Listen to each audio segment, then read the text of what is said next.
So, consider this fictitious example that's inspired by real life. Say you're watching the news and you see a story about a new study on the cholesterol-lowering drug called Cholextra.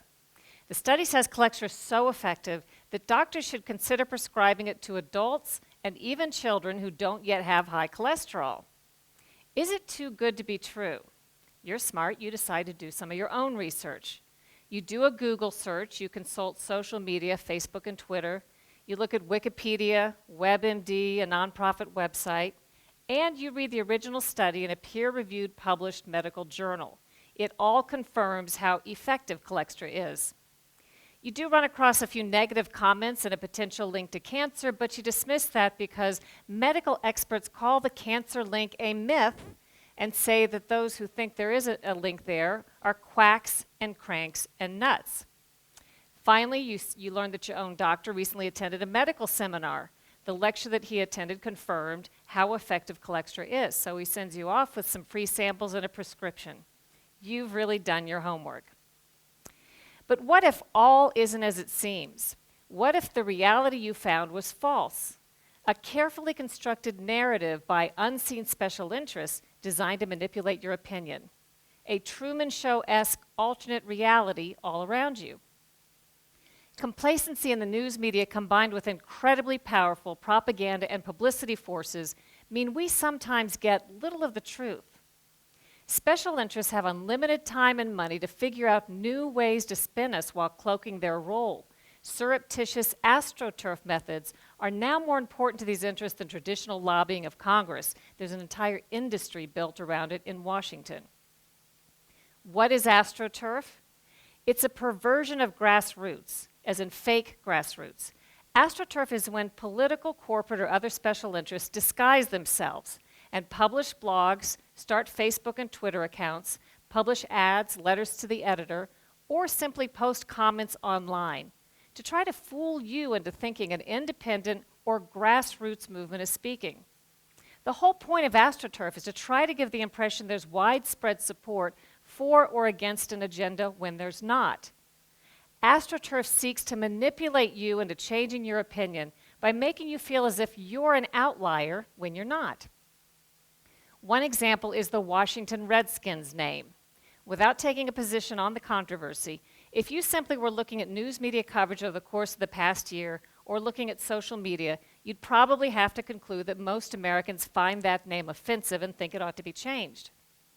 But what if I told you 71% of Americans say the name should not be changed? That's more than 2/3. Astroturfers seek to controversialize those who disagree with them. They attack news organizations that publish stories they don't like, whistleblowers who tell the truth, politicians who dare to ask the tough questions, and journalists who have the audacity to report on all of it. Sometimes astroturfers simply shove intentionally so much confusing and conflicting information into the mix that you're left to throw up your hands and disregard all of it, including the truth. Drown out a link between a medicine and a harmful side effect, say vaccines and autism, by throwing a bunch of conflicting paid-for studies, surveys, and experts into the mix, confusing the truth beyond recognition. And then there's Wikipedia. Astroturf's dream come true. Billed as the free encyclopedia that anyone can edit, the reality can't be more different. Anonymous Wikipedia editors control and co-opt pages on behalf of special interests. They forbid and reverse edits that go against their agenda. They skew and delete information in blatant violation of Wikipedia's own established policies with impunity, always superior to the poor schlubs who actually believe anyone can edit Wikipedia, only to discover they're barred from correcting even the simplest factual inaccuracies. Try adding a footnoted fact or correcting a fact error on one of these monitored Wikipedia pages and poof, sometimes within a matter of seconds you'll find your edit is reversed. In 2012, famed author Philip Roth tried to correct a major fact error about the inspiration behind one of his book characters cited on a Wikipedia page. But no matter how hard he tried, Wikipedia's editors wouldn't allow it. They kept reverting the edits back to the false information. When Roth finally reached a person at Wikipedia, which was no easy task, and tried to find out what was going wrong, they told him he simply was not considered a credible source on himself. A few weeks later, there was a huge scandal when Wikipedia officials got caught offering a PR service that skewed and edited information on behalf of paid, publicity-seeking clients in utter opposition to Wikipedia's supposed policies. All of this may be why, when a medical study looked at medical conditions described on Wikipedia pages and compared it to actual peer-reviewed published research, Wikipedia contradicted medical research 90% of the time. You may never fully trust what you read on Wikipedia again, nor should you. Let's now go back to that fictitious Colextra example and all the research you did. It turns out the Facebook and Twitter accounts you found that were so positive were actually written by paid professionals hired by the drug company to promote the drug. The Wikipedia page had been monitored by an agenda editor also paid by the drug company. The drug company also arranged to optimize Google search engine results, so it was no accident that you stumbled across that positive nonprofit that had all those positive comments. The nonprofit was, of course, secretly founded and funded by the drug company. The drug company also financed that positive study and used its power of editorial control to omit any mention of cancer as a possible side effect. Once more, each and every doctor who publicly touted Colextra or called the cancer link a myth, or ridiculed critics as paranoid cranks and quacks, or served on the government advisory board that approved the drug, each of those doctors is actually a paid consultant for the drug company. As for your own doctor, the medical lecture he attended that had all those positive evaluations was, in fact, like many continuing medical education classes, sponsored by the drug company. And when the news reported on that positive study, it didn't mention any of that. I have tons of personal examples from real life. A couple of years ago, CBS News asked me to look into a story about a study coming out from the nonprofit National Sleep Foundation.